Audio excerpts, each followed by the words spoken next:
فرمایا وصلوا باللیل والناس نیام، جب لوگ سو رہے ہوں تم مصلی بچھا کے نماز پڑھنے لگ جاؤ۔ تمہارا رب کے ساتھ تعلق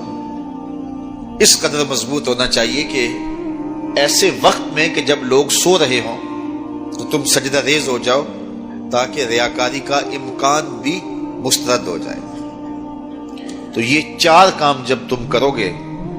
رسول کریم نے ارشاد فرمایا تدخل الجنہ بالسلام، جنت میں سلامتی سے داخل ہو جاؤ۔ راستے کے جو مراحل ہیں، جنت کے اندر پہنچنے کے جو مراحل ہیں، وہ بھی سلامتی سے طے ہو جائیں گے۔ قبر بھی، حشر بھی، میزان بھی، پلزرات بھی، سارے مراحل آسانی سے طے ہوتے چلے جائیں گے اگر تم یہ چار کام کر لو۔ ان تین کاموں کا تعلق ہماری معاشرتی زندگی سے ہے، اور رات کی تنہائیوں میں مصلی بچھا کے نماز پڑھنا، اس کا تعلق جو ہے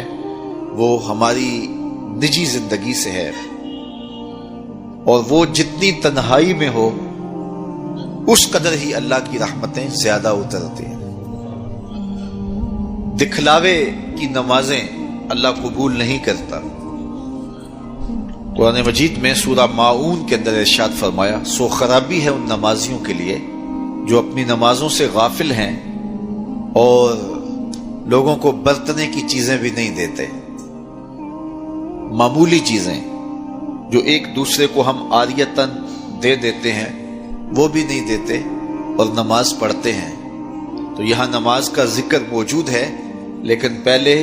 ہماری معاشرتی اصلاح ہونی چاہیے۔ ان تین چیزوں کا خاص طور پہ ذکر کیا گیا کہ تم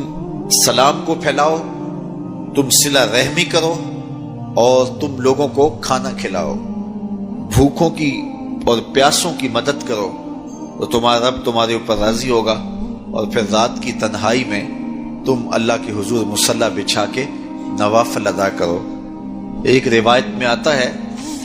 کہ جب کوئی شخص رات کی تنہائی میں اٹھتا ہے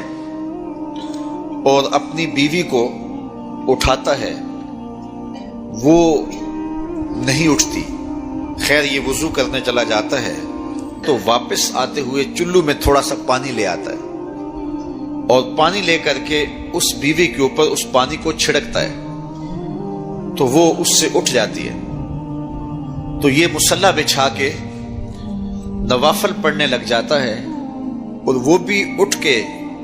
وضو کرتی ہے،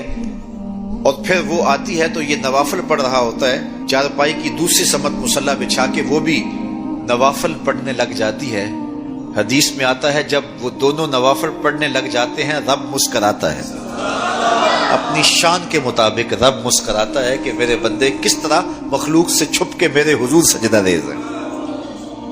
تو راتوں کی تنہائیوں میں جب لوگ سوئے ہوئے ہوں تو اس وقت سجدے کا ویسے لطف بھی اپنا ہی ہوتا ہے،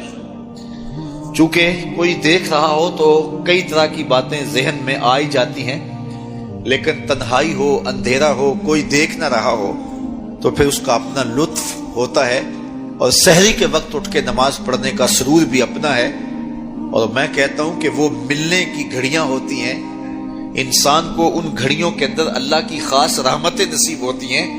اور جو سحری کے سجدوں کا مزاج رکھتا ہے اللہ تعالیٰ اس کے من کے اندر روشنیاں ڈال دیتا ہے۔ اقبال کہتا ہے رومی ہو، رازی ہو، عطار ہو کہ غزالی، کچھ ہاتھ نہیں آتا بے آہ سحر کا ہی۔